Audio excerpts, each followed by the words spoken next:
नमस्कार दोस्तों, take affair channel में आपका स्वागत है। क्या ब्रह्मांड को समझने के लिए हमें देवताओं की जरूरत है? इस सवाल का जवाब स्टीफन हॉकिंग ऐसे देते हैं।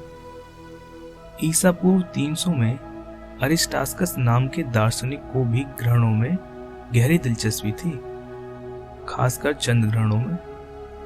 उनमें ये सवाल करने का साहस था, क्या वो सचमुच देवताओं के कृत्य थे?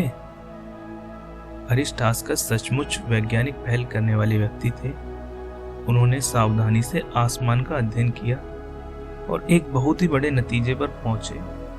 उन्होंने पाया कि ग्रहण कोई अलौकिक घटना नहीं है, बल्कि चांद के ऊपर से गुजरती पृथ्वी की परछाई है।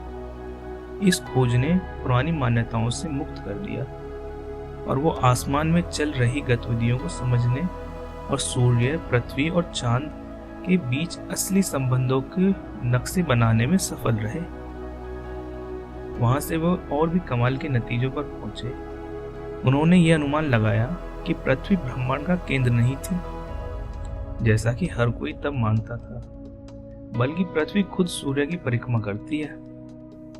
असल में तो इस व्यवस्था को समझने से सभी ग्रहणों का कारण समझ में आ जाता है। जब चांद की परछाई पृथ्वी पर पड़ती है तो सूर्य ग्रहण होता है, और जब चांद पर पृथ्वी की परछाई पड़ती है तो चंद्र ग्रहण होता है। लेकिन अरिस्टार्कस इसे और आगे ले गए।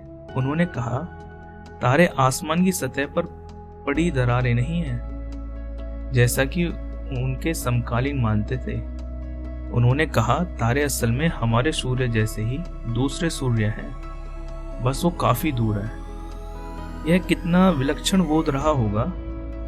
ब्रह्मांड सिद्धांतों या नियमों से चलने वाली मशीन है और मानव मस्तिष्क इन नियमों को समझ सकता है। स्टीफन हॉकिंग का मानना था कि इन नियमों की खोज मानव जाति की सबसे बड़ी उपलब्धि है और अब हम इन प्रकृति के नियम कहते हैं, और इन्हीं से हमें पता चलेगा कि ब्रह्मांड को समझने के लिए हमें किसी देवता की जरूरत है कि नहीं। धन्यवाद दोस्तों, आप भी अपने दिमाग में उपजे हुए सवालों को कमेंट्स में लिख सकते हैं।